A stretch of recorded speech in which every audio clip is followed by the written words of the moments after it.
Unit 5 review, polynomials and quadratics. I'm going to do our best to do this entire review so you have something to study from. Let's go to work.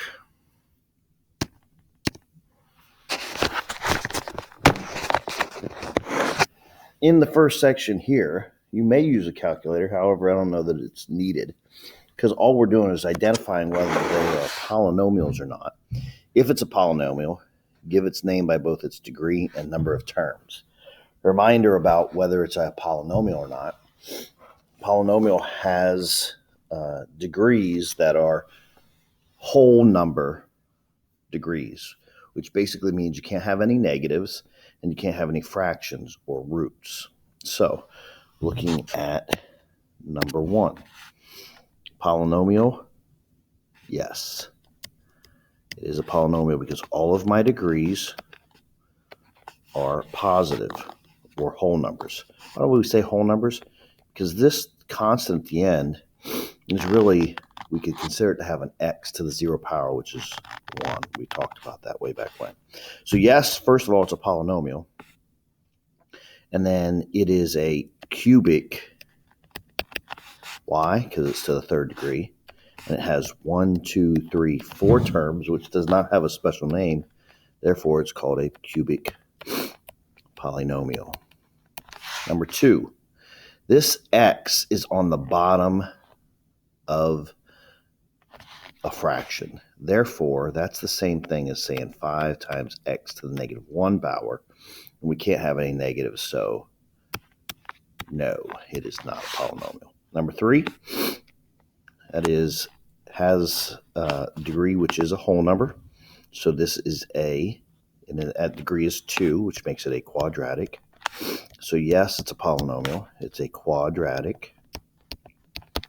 And then it has 1 term, therefore monomial. Number 4, there is a root or a square root. So no, it is not a polynomial. Number 5, whole number, whole number, whole number, all positive. So yes, that is a polynomial. It is to the 5th degree, making it quintic. And it has 1, 2, 3 terms, making it a trinomial. Forgot my yes. And number 6, yes, it is a polynomial. It is to the 1st degree, which makes it linear.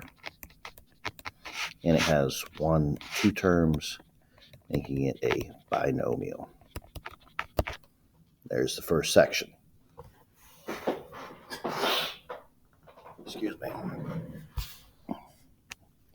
Next section, we are going to perform the polynomial operations. In this first one, we're going to add, which means basically combine like terms. So I got a cubed and a cube. 5 minus 2 is 3x cubed. I got a squared and a squared. 4 minus 5 is a negative 1. X squared. I got an x and an x.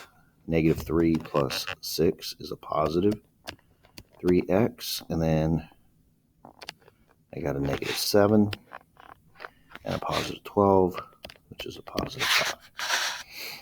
Next one. Now, this one is subtraction. Remember, there's 2 ways you can do this. You can either use the subtraction sign, which is what I like to do, or you can think of this as, hey, a negative 1, and distribute that negative sign there, which would be negative 3x cubed plus 7x squared plus 2. Okay? It's very important that you deal with this negative sign however you would like to. For me, I just like to deal with it as a negative sign. So I got a cube and a cubed. 7 minus 3 is 4x cubed. I only have an x squared here. There's no other. So I dealt with those two. There's no other x squared, but I got a minus a negative, which becomes plus 7x squared. Done with that one. Now I have an x all by itself, minus 4x. And then I got a 1 minus a negative 2. Well, minus a negative becomes plus, so 1 plus 2 is 3. Cool. Number 9, again, I'm combining like terms. I got a cubed here. And I always like to deal with my exponents from the highest to lowest. That way, once I write them down, it's already in standard form. So I had an x cubed, dealt with that one. I got a squared and a squared. 1 plus 4 is 5x squared. Remember, when I'm just combining my like terms, all I'm doing is adding and subtracting the coefficients. -3 and a -3 is a -6x. Dealt with those two. And -10 minus 7 is a -17. Again, here I have a minus sign, so I need to deal with that. Whatever makes you happy and how you deal with it is fine with me. 3 minus 8 is a -5. X cubed. Done and done. I got a squared and a squared, but that's minus a negative, so that's plus. So 7 plus 1, 6 plus 1 is 7. X squared. Dealt with those. I have an x here all by itself, but that's a minus 3x. Dealt with that one. And then 5 minus 1, 5 minus positive 1, -6. Okay. The next 4, it looks like I'm going to be multiplying. This first one is just straight FOIL. 6x squared minus 2x minus 12x plus 4. Combine my like terms in the middle. 6x squared minus 14x plus 4. It's the same process even on number 12. It's just there's more to do it with. Okay. X squared times x is x cubed. X squared times 3 is 3x squared. Let me go to a different color. Maybe this will help you see it. -x times x is a -x squared. -x times 3 is a -3x. And we'll go green. And then -2 times x is a -2x. And -2 times 3 is a -6. Then combine your like terms. There is no other x cubed, so I can just bring it down. I got a squared and a squared, which is 2x squared. And then I got an x and an x, which is -5x minus 6. So a little bit more work, but it's still the same process. Number 13, I'm going to go ahead and do really fast. If you can't identify the fact that those two are the same with opposite signs there and that this is the difference of squares, we're in trouble, or I should say you're in trouble, because this is going to be x squared minus 49, difference of squares. If you don't know how I did that, you may want to ask. All right, number 14. Here we go again.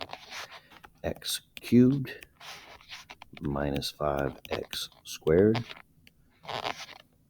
plus 3x squared minus 15x plus 2x minus 10. Combine my like terms. X squared, there's two like terms, so minus 2x squared. So done with all of those. There's two like terms, so minus 13x, and then minus 10. We are rocking and rolling. Next page. Now we're going to move on to graphing. Graphing the following polynomials. Alrighty. Now, how would we like to do this? There is junk in that trunk. There is also a GCF.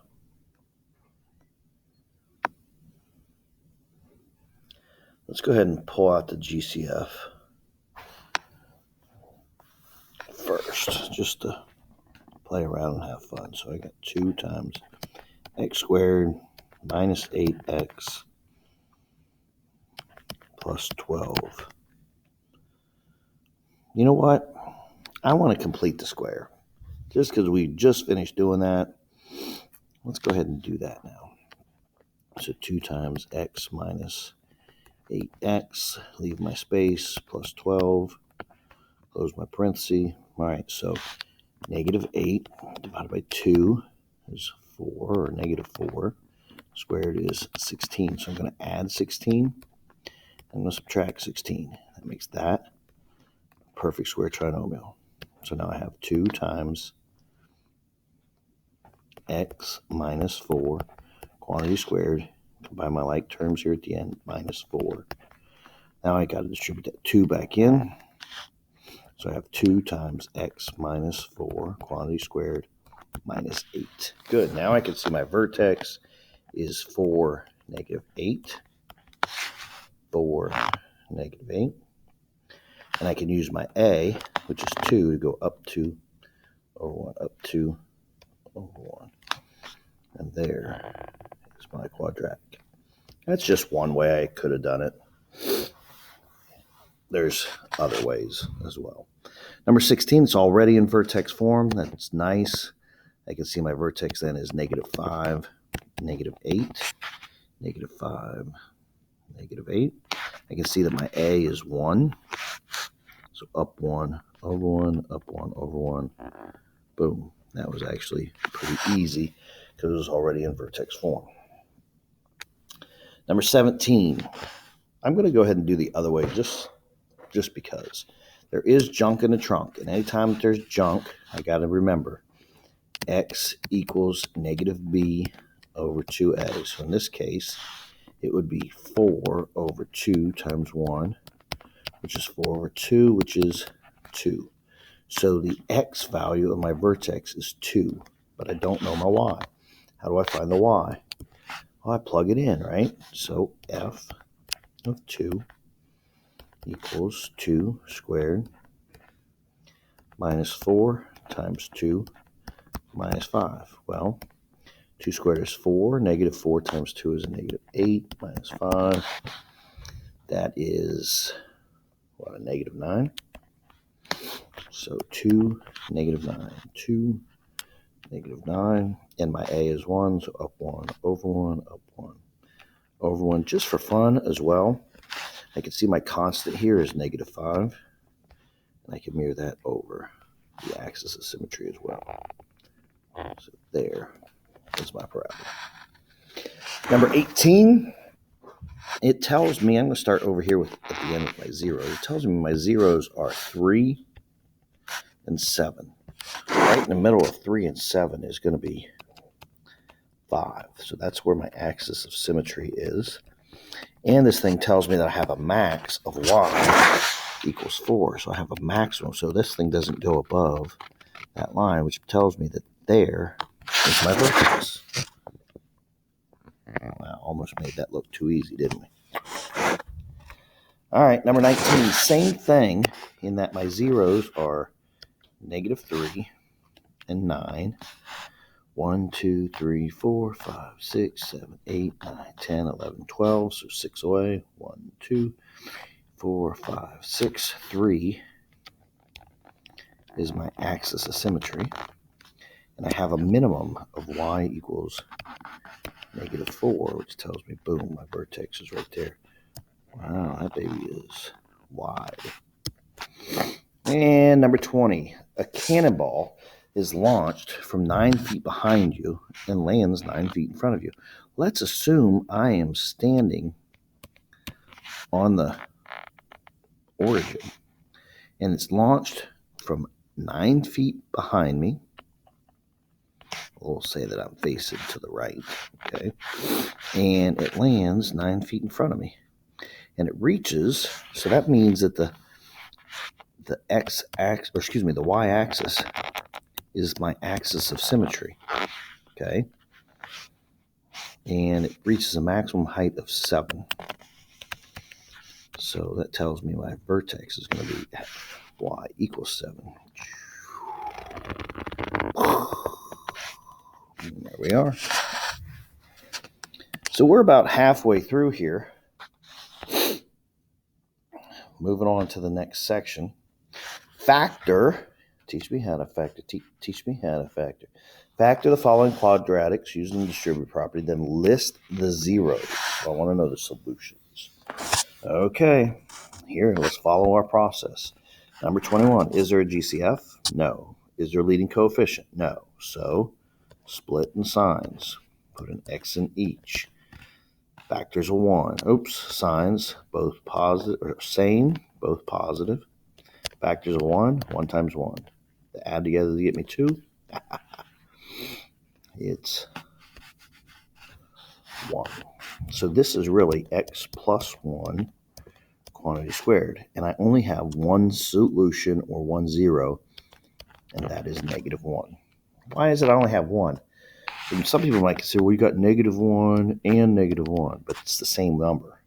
Remember, if this were to be graphed, it would just touch right there at negative 1 and be done, because this is a perfect square trinomial. Perfect square trinomials only touch the x-axis one time.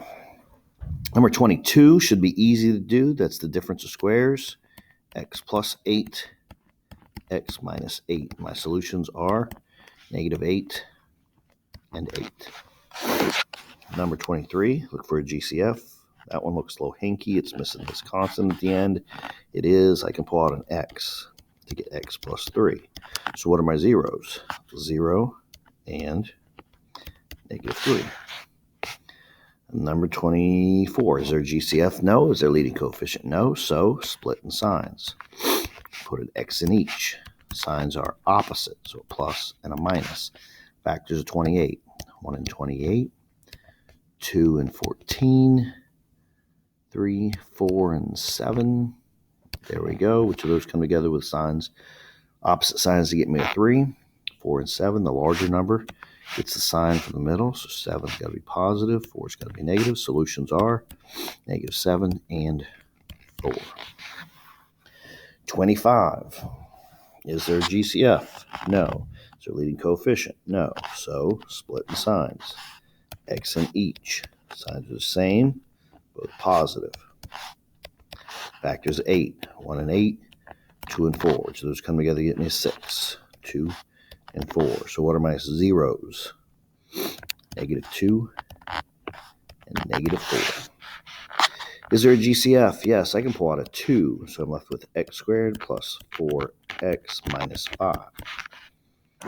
Okay, now factor what's inside. There's no leading coefficient, so split in signs. X in each. Signs are opposite. Plus and a minus. Factors of 5. 1 and 5. Come together with opposite signs to get me a 4. Larger number gets a sign from the middle. So 5 and a negative 1. So what are my solutions? Negative 5 and 1. We are rocking and rolling. Ding, ding, ding, ding, ding. 27. There's a perfect square. What's the square root of 25? 5. What's 5 doubled? 10. Hey, this is a perfect square trinomial. X minus 5 times x minus 5. Or x minus 5 quantity squared. How many solutions are there? There's only one. Remember, it only touches it one time. In this case, that is going to be 5. If it were graphed, it would look like this. And 28. Is there a GCF? No. Is there a leading coefficient? No. So split in signs. Put an x in each. Signs are opposite. Plus and a minus. Factors of 24. 1 and 24. 2 and 12. 3 and 8. 4 and 6. Which of those come together to get me a 5? 3 and 8. Larger number gets a sign from the middle. So 8 must be negative. 3 is positive. What are my solutions? Negative 3 and positive 8. There's that factoring section that we dealt with. Next section. Find the vertex using any method without graphing. Okay. I'll try to use a couple different methods here. It looks like all of these are in standard form. Okay. So let's do the first one normal, I'll say. So x equals negative b over 2a, since there's junk in the trunk. La la la la la la la.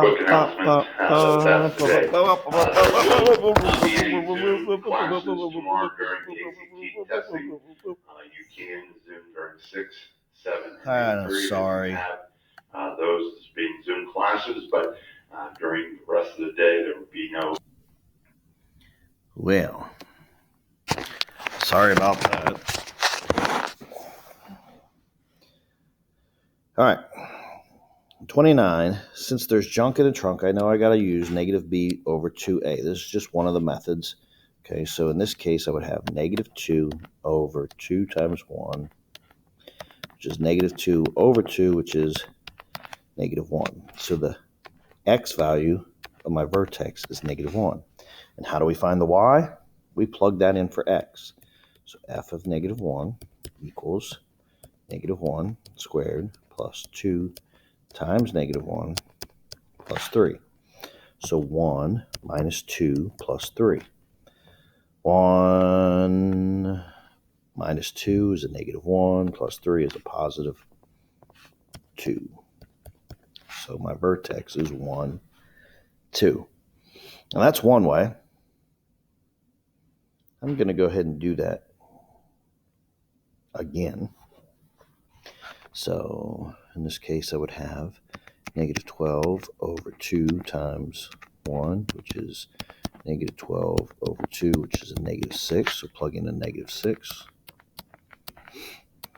Negative 6 squared plus 12 times a negative 6 plus 36.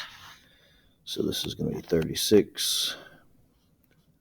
12 times 6 is 32, so is 72. And all that equals 0. So my vertex is negative 6, 0. Now, this is interesting, and I'm going to just bring this out. You see this 36?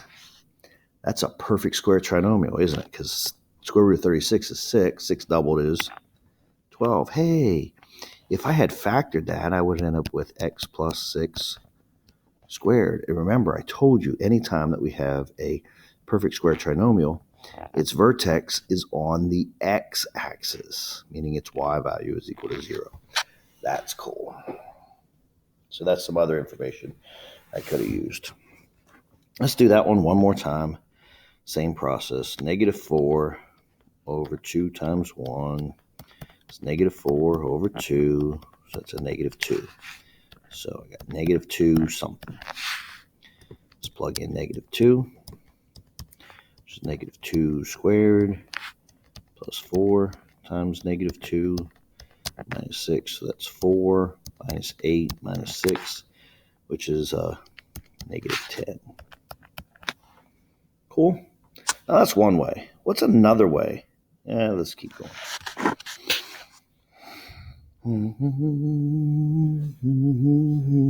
There's a GCF here in this one. Everybody see that GCF? Yeah, I don't like that negative right there. That's going to be a problem if I don't deal with it now. So I'm going to pull out a negative 1. End up with x squared plus 6x. Sorry. Minus 6x plus 2. Now, I'm going to complete the square in here. So I'm going to leave that space plus 2. Okay. So negative 6 divided by 2 is negative 3 squared is 9. So I'm going to add 9 and subtract 9.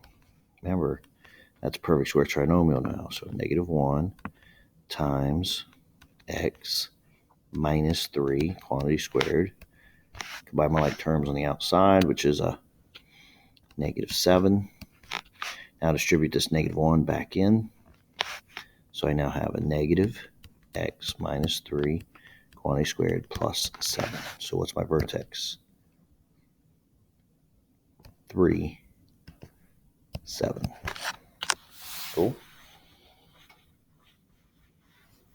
Number 33 is really cool. It's already in standard form. However, there's no junk. And remember, when there's no junk, we already said, hey, the axis of symmetry, the vertex is going to be on the y-axis. Matter of fact, it's going to be on the y-axis at negative 9. So it's going to be it's going to be 0, negative 9. Let's complete the square on number 34. X squared plus 4x, a space, minus 32. 4 divided by 2 is 2. 2 squared is 4, so I'm going to go plus 4 minus 4. That's a perfect square trinomial. X plus 2, quantity squared,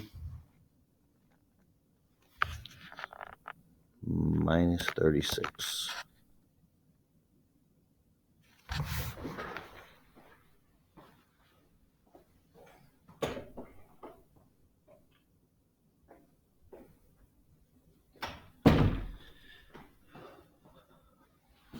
Moving on, number 35. Number 35. Let's go ahead and go back to the original negative b over 2a.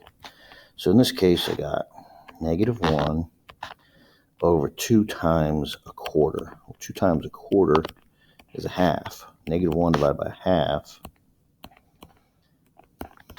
is a negative 2. Plug that in. F of negative 2. So I got 1/4 times negative 2 squared plus negative 2 minus 8. Well, negative 2 squared is 4. 1/4 of 4 is 1. Minus 2 minus 8, which is a negative 9. Plug and chug, baby, plug and chug. I'm going to complete the square on this last one as well, just for fun. Plus 14x, leaving the space. Plus 41. 14 divided by 2 is 7. 7 squared is 49. So plus 49 minus 49. There's my perfect square trinomial. X plus 7, quantity squared. By my like terms out there, negative 8. So my vertex is negative 7, negative 8. Whoop, whoop. And I believe this is the last page. Yes, last page. Sketch a graph using the vertex and the zeros. Well, this one has no junk in the trunk, so I know my vertex is negative 4. I can factor that real quick to be x plus 2, x minus 2. So I know my zeros are positive 2 and negative 2. There you go. Number 38. I'm going to just have fun with this. First, I'm going to factor it. Split signs because there's no GCF. Signs are the same, both negative. Factors of 21, 1 and 21, 3 and 7 come together to give me a 10, 3 and 7. So my solutions are a positive 3 and a positive 7. 3 and 7. In the middle of that is my vertex, which is 5. Now, I could go ahead and plug that 5 in there, but I'm not going to. I'm going to complete the square now just for fun. X squared minus 10x space plus 21. So negative 5 divided by 2, negative 10 divided by 5. 2 is 5. 5 squared is 25, so I'm going to add 25 and minus 25. Boom. X minus 5, quantity squared, minus 4, so negative 4. 5, negative 4. I didn't have to do it that way. I could have done anything I wanted there, but I thought I'd just have a little fun. Cool. All right. Describe the transformations. I'm going to go ahead and tell you this one and this one, because they're in standard form, I can't see the transformations. Okay, so first thing I'm going to do for 39 and 41 is I'm going to complete the square. X squared plus 2x space plus 5. 2 divided by 2 is 1. 1 squared is 1, so plus 1 minus 1. X squared plus 1 plus 4. So g of x equals. Now I can see the transformations. I'm going to go ahead and do 41 just for fun. No, let me finish. All right, so if this was the parent function, what transformations happen? Right here, this is a horizontal slide.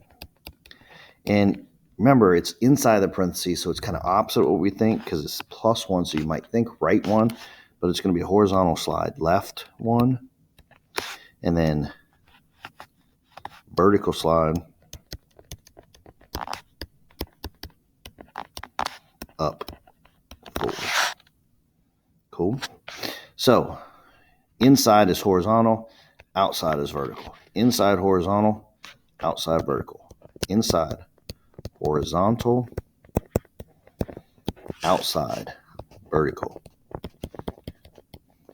Okay, so this one's going left 5 units, and then down 7 units. Cool. 41. Again, I need to put it in vertex form so I can see the transformation. So let's go ahead and complete the square. Squared plus 2x space minus 3 plus 1 minus 1 x plus 1 quantity squared minus 4. So it's going to go left 1 and down 4. Ooh, this one's got 3 transformations. 1, 2, 3. So let's start right here. This is going to go right 1, and then it's going to go up 3, and then it actually has 4, and then it's going to go. It's on the outside, so this is a vertical